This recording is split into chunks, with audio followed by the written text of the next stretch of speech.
سنت مؤکده معنا دا چې کلک او مضبوط سنت، یعنی چې په بلا عذر شرعي پرېښولو سره انسان ګناهګار کیږي، چې عذر نه لري او سړی پرېږدي سړی په ګناهګار کیږي، او په ورځ د قیامت د انسان دپاره د عذاب او د عتاب او د عقاب ذریعه ګرځي. اوس سنت لکه سنت مؤکده فرض که لکه د سهار 2 رکعاته سنت، د ماپښین 6 رکعاته سنت، د ماښام 2 رکعاته سنت، د ماښام 2 رکعاته سنت، دې ته سنت مؤکده وایي، مضبوط او کلک او ټینګ سنت. پرېښوونکی ګناهګار دی بلا عذر چې کوم څوک یې پرېږدي. او د جمعې 10 رکعاته سنت چې په کوم ځای کې جمعه جایز په کلي کې نه، کلي کې خپل 10 رکعاته لمونځ کوه، 4 رکعاته سنت، 4 رکعاته فرض، 2 رکعاته سنت. دا په ښار فرض که 10 رکعاته سنت مؤکده. البته اوله مسله خدا ده چې د سفر په حالت کې کچېرې حالت د امن و قرار وي نو د یو وخت سنت به هم نه پرېږدي، خصوصا د سهار او ماښام سنت چې کتاب لیکلی دی چې د دا 2 وختو سنت په یوه حالت کې هم نه پاتېږي. یعنی که انسان په سفر کې او که په حضر کې، که په کور کې او که په سفر کې، د ماښام او د سهار سنت پرېښول ګناه ده، که په سفر کې که په کور کې. په سفر کې هم دا نه پاتېږي، دا د ماښام سنت هم د سهار سنت هم دا دومره مؤکده دي. دا که په سفر کې هم سنت مؤکده دي، که په کور کې هم پر تا باندې سنت مؤکده دي، نه مې پرېږدي. د سهار او د ماښام سنت پاتې شو د ماپښین او ماښام سنت. په دې باره کې حکم دا دی چې که چیرې په سفر کې حالت د امن وو نو د دا 2 وختو سنت لمونځ دا به هم کوي، دا به نه پرېږدي. او که بالفرض والتقدیر په سفر کې حالت د فرار وي نو بیا دې د ماپښین او ماښام سنت نه کوي، بس صرف فرض او وتر دې کوي، بس خپل سفر دې پر مخ باندې جاري ساتي. حالت د فرار دا معنا چې فرض که ګاډۍ موټر در سره یي، خپل موټر دی و جنازې ته ځان رسوي، د جنازې لمونځ درسه تېرېږي، جنازه درسه تېرېږي، تا ته تکلیف دی که دا سنت کوي، جنازه درسه تېرېږي. یا همدې داسې ضروري کار دی چې هغه ضروري کار که درسه تېر سي ستا لپاره بیا سخت نقصان جوړېږي. یا فرض که پر مخ باندې مندونه و باران دی، یا د غلو بیره ده، نو بیا د ماښام او د ماپښین سنت مه کوه، خالي فرض وتر کوه ځه، د سهار او د ماښام سنت به نه پرېږدي، هغه به کوي. خیر خو د سنتو په باره کې بله مسله دا ده چې که چیرې د یو چا څخه د سهار سنت قضا سو نو بیا دې د لمر ختلو بعده راوګرځي. مثلا یو سړی دی ماجت ته راغلی، امام پر فرضو ولاړ دی، اوس که چیرې د امام اول رکعت یې او دوی دا 2 رکعاته سنت ورته کوی شي نو بیا به دی دا سنت نه پرېږدي، د امام کتل دا 1 رکعت دا 2 رکعاته دلته تېروي او دی تر اتحیاته پرې امام راګیروی شي نو دی به سنت کوي، نه به پرېږدي. او که چیرې امام پر آخري رکعت یا پر اتحیاته باندې و دی دې سنت پرېږدي، راځي چې په جومات کې شرکت سره وکړي، سنت کې بیا د لمر راختو بعد سنت بیا پرېږدي. که چیرې دلته په پوهېږي چې د ما څخه دا فرض تېرېږي سنت پرېږدي. دا د جومات دومره فضیلت یې وګوره، حالانکې د سهار دومره سنت مؤکده کې رسول الله فرمایي چې تاسو د اذان تر پښو لاندې کېږئ، پایمال کېږئ، لا هم به دا سنت د سهار ده ونه پرېږدي، رسول الله فرمایي. لیکن دلته بیا وګوره وایي که جومات درڅه تېرېدی دا د سهار سنت بیا پرېږده، د جومات کې شرکت وکړه، د سهار سنت بیا پرېږده، په جماعت کې شرکت وکړه. او بیا دا سنت چې دی هغه بیا د لمر راختو بعده بیا راوګرځي 2 رکعات. او درېیمه مسله دا ده چې که یو څوک د ماپښین پر سنتو ولاړ و، امام رالی جومات یې ودروي، نو که چیرې ده 1 رکعت کړی و نو 2یم رکعت یې هم ورسره ملګری کړي،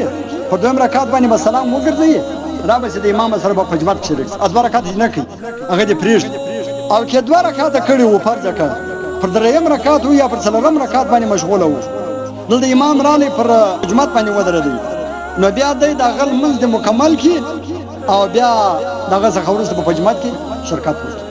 مطلب که پر اول یا پر 2یم رکعت و، پر 2یم رکعت به تحیات ووایي، سلام به وګرځي، د جومات کې به شرکت وکړي، نور 2 رکعت دې پرېږدي. او که پر 3یم یا پر 4م رکعت باندې و د هغه رکعتونه دې پوره کړي، بس بیا سنت دې مکمل 4 رکعته پوره کړي، بیا دې د امام سره دې شرکت لمانځه کې وکړي، جماعت کې. او کتابونه لیکلي دي چې که چیرې و جماعت ته لږ وخت پاته و، مطلب 3 منټه پاتې وو 4 منټه پاتې وو 5 منټه پاتې وو بیا سنت ممنوع دي بیا نه کوي بیا کښېنه د جماعت په انتظار باندې کښېنه زموږ چې 2 منټه پاتې یې مالته ودرېږي اوس په دې کې دوه خبرې دي یا به ته دا سنت چې ټک ټک کوې جماعت به ځان خلاصوي یا به سوکا سوکا کوې کې چې ټک ټک کوې نو مازې دې فالتو ځان ستړی کوي فالتو وخت باندې تېر تر دې خو دې پرېښی وایي او یا به سوکا سوکا کوې کې سوکا سوکا کوې جماعت درته تېرېږي نو دواړه ستا دپاره چیز دی نقصان دی نو تر دې ستا دپاره کتاب وایي دغه بهتره دی چې سنت کومه پرېږده بیا د جمعه بعد بیا راوګرځو د پرځو بعد راوګرځو په د جمعه شرکت وکړه د تکبیر اولاد امام سره ونسه نبی علیه الصلاۃ والسلام فرمایي چې یو څوک د امام سره د تکبیر اولاد ونسي او یو څوک سل وشان خیرات کوي خدغه سړی ډیر په بهتره دی چې کم چا د امام سره تکبیر اولاد ولي ترغه سل وشان خیرات کوي دغه چې تکبیر اولاد د امام سره ونی چې امام وای الله اکبر دی وای الله اکبر دې ته تکبیر اولاد وای دغه ثواب چې دی تر هغه ډیر زیات چې سل وشان سړی حلال کې او خیرات نو دغه 4 رکعات سنت تمام ده پرېږده د جماعت باندې بیا راوګرځو مې چې ټک ټک وه مجموعت پر تېروه او د جمعه ما بعد بیا کتاب لیکلی دی که دې راګرځول بیا به په داسې طریقه باندې راګرځوې چې اول به 2 رکعات سنت کوې بیا به دغه 4 رکعات سنت کوې د هغه 2 رکعاتو سنت بعد به بیا د 4 رکعات سنت کوې دا افضله طریقه ده البته دا جائز طریقه ده که څوک اول 4 رکعات سنت وکړي او بیا د 2 رکعات سنت وکړي هم باک نه لري جائز ده خو لیکن افضله طریقه دا ده چې د فرض ما بعد اول بیا هغه 2 رکعات سنت وکړي د هغه 2 رکعات سنت ما بعد بیا 4 رکعات سنت وکړي دغه چې دی افضله طریقه ده او که چا اول 4 رکعات سنت وکړو بیا 2 رکعات سنت وکړو باک نه لري جائز دی خو افضله طریقه هغه ده چې اول 2 رکعات وکړي او بیا 4 رکعات سنت راوګرځي ولهذا چې وخت کېږي چې ماپښین ټیم راسي که وخت لږ پاته وو سنت مه کوه د جماعت په انتظار کښېنه او که وخت زیات پاته وو 8-10 منټه پاته وو بیا سنت مه کوه پرتګات مسله نه ده آخري مسله نه درته بیانوم دا ډېرې پیښې مسلې دي په دې باندې بعضې مسلې بیانوم ګوره سنت چې څه رکعتونه دي نفل چې څه رکعتونه دي واجب چې څه رکعتونه دي او د فرضو اول 2 رکعتونه دا ټوله ډک په دا کې که یو رکعت چا خالي وکړي په آخر کې به سجده سهو په ده باندې لازمه ده سجده سهو به کوي که سنت دي که وتر دي که د فرضو اول 2 رکعتونه او که نفل دي دا ټول رکعتو کې د الحمدلله بعد سورت ویل واجب دي نو لحاظه که چا په یو رکعت کې د سورت پرېښوي هغه به د دغه لمانځه په آخر کې بیا سجده سهو کوي سجده سهو په ده باندې لازمي شو پاتې شولو د فرضو آخري 2 رکعته لکه د ماپښین د فرض آخري 2 رکعته د مازدیګر د فرض آخري 2 رکعته د ماښام د فرض آخري 1 رکعت د ماخستن د فرض آخري 2 رکعته دغه 4 وختو دغه فرضو کې دغه آخري رکعتونه چې دي هغه خالی دي اوس که بیا یو چا فکر نه وو یا قصدن دا خالی یې ډک وویل باک نه لري پر ده باندې سجده سوی شی بیا نشته که د خالی رکعتونه ډک وویل سجده سوی نشته لمونځ صحیح دی او که دې ډک خالی وویل په هغې کې د سورت نه وویل لہذا بیا د دغه لمانځه په پای کې پر تا باندې سجده سوی لازم سجده سوی بیا کوي سجده سوی به بیا کوي دا دې چند مسلې د سنتو په باره کې خالي خو زه بیا د دې بیان په آخر کې درته وایم د علماو سره تعلقات جوړ کړه د علماو سره ناستې جوړې کړي د علماو سره رابطې جوړې کړي د علماو غیبتونه پرېږدئ د علماو دا بد خبرې دا خولې پسې بیله کړي دي بېجله و خولې پسې کړي دا پرېږدي دا خو زه دا کوم څوک په علماو پسې کاږي ځان مه تباه کوه زما د رب په ذات قسم په آخره خاتمه کې به کافر تر دنیا ځي جهنمي به ځکه د خدای رسول فرمایي بیا دا حدیث درته وایم رسول الله صلی الله علیه وسلم فرمایي چې یقول الله تعالی وای الله جل جلاله فرمایي دې ته حدیث قدسی وایي وای خدای تعالی فرمایي چې من عاد لی ولیا زما د یو صالح انسان زما د عالم زما د ولی چې یو څوک عداوت وساتي نن سبا د مځکې پر مخ باندې اولیاء الله چې دغه دا علما دي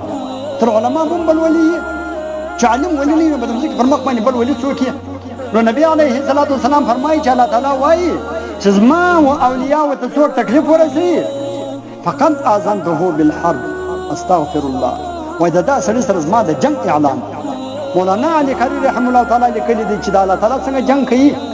هغه د دې جواب کې لیکي نور کتابونه هم لیکي چې د الله تعالی د جنگ اعلان څه مقصد دا دی چې په وخت د زکندن کې خدای تعالی د ایمان او کافر په دنیا کې کلمه یې نس نصیب مکوئ د علماء سره تعلق جوړ کړئ د علماء غیبتونه مکوئ که نستې غیبت قسم په بلا کې د بعضې غیبتونه د علماء ته رسېږي فلانکي دا ویل فلانکي دا ویل زه عام خاص درته زما خبره دی مخامخ ده نه مې کنایات زده دي نه مې دا پټې خبرې زده دي لهذا زه هغو خلکو ته وایم زړه مې در باندې سوځي علما پسې مه ګرځه که نه ستا خبره ستا غیبت ستا ښکنځل ستا مجلسونه د علماو پسې قسم په بالله که د مچر د وزر حیثیت لري دا ستا خبره د مردار مچ د وزر حیثیت قسم په بالله که لري خو لیکن بیا درته وایم خپل آخرت مه خرابوه خپله دنیا مه تباه کوه بچیان مه تباه کوه ذلیله زندگی پر ځان مه تېروه د عزت زندگی پر ځان تېره کړه د علماو سره مینه او محبت و اخلاص پیدا کړه رابطه پیدا کړه د علما مجلسونه خپل کړه پر دې به اوس ما نور ډېر مجلس درته کړی وای ښایسته مجلس درته کړی د علماو تر فضیلته پورې د علماو په مجلسو کې چې څوک کښېني د هغه کم فضایل دي وخت دلته کم سول وخت تیاري نه کوي بس خدای تعالی دې پر دې خبرو باندې د عمل کولو توفیق را نصیب کړي وما علینا الا البلاغ المبین